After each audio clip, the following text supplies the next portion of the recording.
All the news is super confusing right now. People are hearing crazy predictions about the market, crazy statistics that seem to signal the end of days. Depending on who you're listening to, you can have completely opposite perceptions of what's happening. It reminds me of an election years ago where somebody said, but my state is first in the whole United States in growth in this particular area. And then the opposition said, your state is 48th in rating in that same area. And of course, both were absolutely true, but that's what statistics does, right? You can Yes. take them and you can make a point that might not be exactly um, the whole picture. Let's put it that way. Absolutely. Judgment.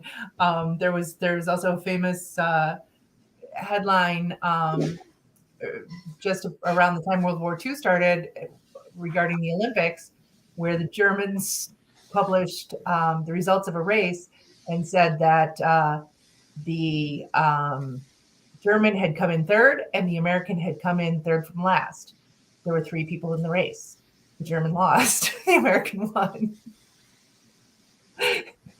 So, depending on how you interpret everything you're hearing, you can come away with some really different ideas.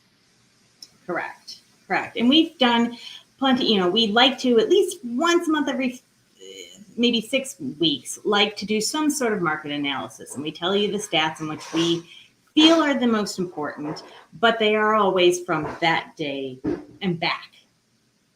So, and usually not even up to that day, right? I mean, most of our stats lag by a couple of weeks in most cases. We have our perception and our own specific data that we use as well. But the big data that we look at is usually lagging by a couple of weeks, which can be an eternity in speaking about a market's mood. Correct. I mean, even when we're doing our market analysis and trying to help the best to try to figure out for our clients what their best price is or range, we use the 3 sets of data. We have, this is where we've been. We know houses have sold for this. So we look in the past. We look at what just went under contract, which is the current, what's happening right now, which is current. And then we also say, here's your competition. This is what's going to be happening in the future. In a week, in a day, in a month, these will be what go under contract, and we will find out or won't go under contract, and what data we'll get from that. So there are 3 data points there. And, those are also, kind of needing a lot of analysis to try to help. So it's never easy. It's never across the board. Here's the facts. And a lot of people like to say, here's the facts, as if there's no changing them. Yeah. Here's the facts right now is what it should finish saying. Yeah. And it also plays into, people want us to be able to give them the price for their house. Well, no one can do that. Anyone who tells you they can do that is not being truthful. There is no one price for your house except for the price that the buyer offers and you accept. That's the definition of market price. So we're always, taking this data and then interpreting it based on what we're hearing, what we're feeling, what we're doing. That's also why it's really important to work with a realtor who is in the market, who is experiencing the market immediately, like right now, because there's so much research we can do and there's so many things that we can do and find out. And we get all that. We have those numbers, but they don't, as the title of today's show says, necessarily match up with the reality that's happening in people's lives at the moment. Right. So what does that mean? And that's why we always tell you there isn't an algorithm that can give you these answers, because it's not a math problem. It's math times people. Correct. And in a lot of other factors, time of year, what's happening around us. Weather. Yeah, and that's what, Ruth was saying, like, so you need somebody who can not manipulate, but take the numbers and see what they mean. But then when you have an active agent like Ruth and I, who are listing houses, who are representing buyers, we see what the buyers are saying when they're going through homes. We're seeing, as sellers, what people are saying when they come into our homes that are for sale. We can tell, is there more tire kickers this time than there was 4 months ago? Oh, wait, it's November, it's December. The market's always slow.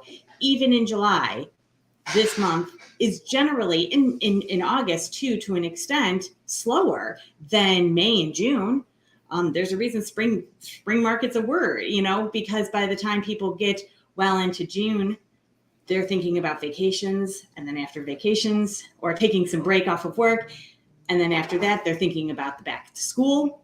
And it's important to know too that every market has its advantages and disadvantages. I think, realtors, and rightly so, have earned a reputation of being Pollyanna about markets. And it's always the best time to buy, and it's always the best time to sell. Well, there is a little bit of truth in that. And that is, it depends on which of the motivators you're looking at. So it's not always the best time to get the top price for your house when you sell.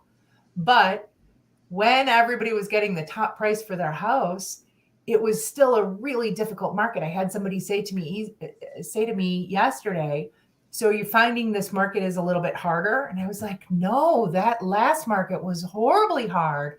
I had to sell houses often 3 and 4 times because there was such a frenzy, and buyers would get so overheated, and then they would get cold feet and back off and wonder what the heck they had just done and cancel contracts. Or they'd have an inspection that was a perfectly reasonable inspection, and they would freak out and cancel a contract. Or their lenders weren't taking a minute to do a little homework before they sent that pre-approval out. And then they, we vet lenders, just so you know. We call them, we have conversations with them. We grill them on very specific questions to make sure their buyers are actually going to be able to perform and buy the house that they're under contract on. And sometimes the things that they say to us don't match up with the reality of their buyer. So all of those things were happening. It was a really, really, really tough market. Plus, sellers didn't know what they were going to do. Where were they going to go? So I just closed a few minutes ago on a house. We sold their house months ago, and they rented an apartment until something came up it ended up being a phenomenally perfect house. But we were looking for quite some time with that low inventory for something that fit their needs in a very specific area that they needed to go. So that all made it really difficult. So right now, when we say it's slower, that doesn't mean it's a bad market. Correct. That means that there's going to be a much more opportunity to fit buyers and sellers together. Sellers, you're going to have to be a little more realistic. You might not see things escalate like Vesuvius. But that doesn't mean you're not getting a great price for your house. And it doesn't mean that, you're not going to take that and move someplace else probably and be in a good position.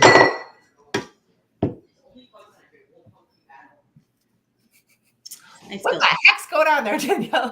Oh, we're having a party apparently, and everybody's talking in my house, and I just went to try to get somebody's attention and knocked over water. So it's okay. We're over here having a good time. Oh, this is putting the real in real estate up. And real life. But yeah, absolutely. So we're going to keep on getting this real time data. We're going to keep getting the real time feedback from buyers and sellers, seeing what's going on with the market, and using all of those to our advantage when we help guide our buyers and sellers on what to expect, what's out there. And, like you said, it is getting a little easier out there. And that's not a bad thing. A little more movement, that's cool. Yeah. And it allows, because When was the last time you did a second showing? Oh my gosh, no. That was, I mean, that is the opportunity that these last 2 years haven't allowed. I mean, And let's talk about places where, you know, there were no showings. You had to come to the open house with 50 other people, or 10-minute showings were or blind offers. $500,000 and you're gonna see it for 10 minutes. Correct. Or blind offers. People were Yes. like, I can't get in there today. Let's just put something in. Throw something at it. See if we can Correct. compete. So, Mhm. so I mean, you know, I always liked second showing. That's part of the reason we had so many cold feet, because second Yeah. showings, what we're talking about with that is where you have a buyer and you go and see 5 or 6 houses in one day, or more, and they kind of start to go, okay, well, I liked this one and this one. We go, would you like to go see it again? So the next day, 3 days, whatever it is, next time they're available and we're available, we go back in and we do a much, you know, because your first time you're looking, okay, the layout makes sense, the size of the room makes sense. Now you start to look. Now you're starting to go, okay, this is in really good order. Have the windows been replaced? What about the mechanicals? Correct. Yeah, you're starting to notice, oh, that air conditioning unit looks like it's making sounds like it's making a noise. It's in good condition, and start to kind of get a much better idea of what you've seen and get a better reality of what you can expect the value of the house to be.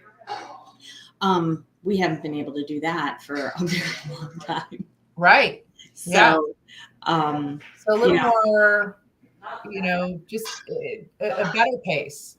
I wouldn't even say slower, but just a better pace, and some sanity in the market. Absolutely.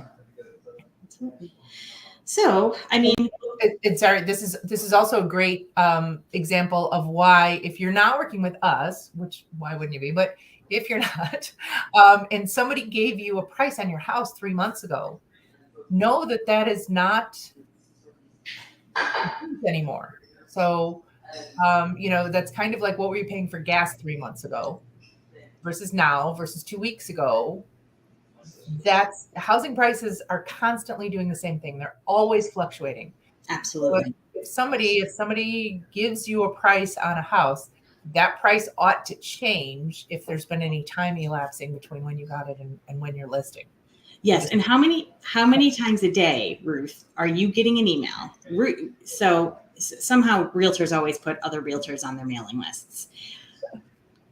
I'm probably getting easily 6-7 emails a day now from various companies that do this email blast saying price improvement, price improvement, price improvement, price improvement. So there are a lot of... By the way, that doesn't mean it went up. When a realtor says price improvement, we mean it went up. Yes. We were wrong the first time. Or, we what you think is an upward trajectory and you aim high, if you're right, the market will meet you there. If you're not, the market falls short and the house doesn't sell. Correct. So it's a price adjustment. It's a fancy sales term for price adjustment, price reduction. Yeah. So we're seeing that too, which again does not mean that they're dropping prices 10, 20, 30%. It does not mean prices are coming down. It means they shot high. High. Yes. Yeah. And let's be real, sellers have been pretty unrealistic. So when realtors go and talk to them about price and the seller says, oh no, I've got, pie in the sky ideas. Lots of times realtors are going to say, okay, we'll bring it down later. So it was difficult a few months ago. It was really difficult to even figure out where that pinpoint was. Yeah, absolutely.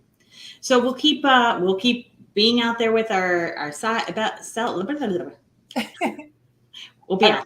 We'll be out there, and the whole crew.